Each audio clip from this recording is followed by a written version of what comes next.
यी हुन् धादिङ त्रिपुरा सुन्दरी गाउँपालिका 5 थापा कटेरीका 30 वर्षीय यमबहादुर कणेल, जसले गैराती आफ्नै आमा 50-55 वर्षकी राममाया कणेलको खुँडा प्रहार गरी हत्या गरेका छन्। गैराती 10 बजेतिर घरको आँगनमा खुँडाले प्रहार गरी टाउको छुट्याएको अवस्थामा प्रहरीले शव बरामद गरेको छ। हत्या गरेको थाहा पाएर पुगेका छिमेकीलाई समेत खुँडा देखाएर तर्साएर घरमा नै बसेका यमबहादुरलाई स्थानीय चौकी, सलेन्टार प्रहरी चौकी र जिल्लाबाट गएका प्रहरीले घरबाट नै नियन्त्रणमा लिएको धादिङका प्रहरी प्रमुखले बताउनु भएको छ। अहिले शव पोस्टमार्टमका लागि सदरमुकाम ल्याइएको छ भने घटनाको बारेमा थप अनुसन्धान भइरहेको बताइएको छ। यी कणेल जेन्जी आन्दोलनका क्रममा यसरी प्रस्तुत भएका थिए। उनी कसरी प्रस्तुत भएका थिए यो भिजुअल योभन्दा पछाडि तपाईले अडियो सहित सुन्न सक्नुहुनेछ। महिनामा 60,000 देखि 1 लाख कमाउन सक्ने युवा हो, तर पनि मलाई कहिले चैनको निन्द्रा लाग्दैन, मलाई कहिले पनि निन्द्रा लाग्दैन।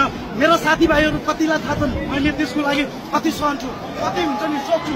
सर मेरो आँखामा डर छ, जान्न सर, मैले बोलिरहेको छु, म जान्न होइन, ठोक्नुहोस् न, गोली ठोक्नुहोस्, मैले भनिरहेको छु त, मेरो आँखामा डर छ सर, 1 इन्च डर छ मेरो आँखामा, डर छ सर, डर छ।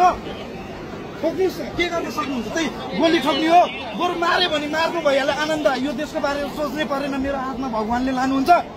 जिउँदो भयो भने त मलाई जहिले पनि हुन्छ नि, तपाईँहरूको आत्माले सताएर, देशको चिन्ताले सताएर म सुत्नै सक्दिनँ। मर्या भन्दा नि बढीको जिन्दगी छ मेरो, म सुत्न सक्दिनँ कहिले चैनले। म 1 लाख रुपियाँ महिनाको कमाउँछु, त्यही पनि म कहिले बिर्सिन सुत्न सक्दिनँ। त्यसको लागि म कहिले मोटाउन सक्दिनँ।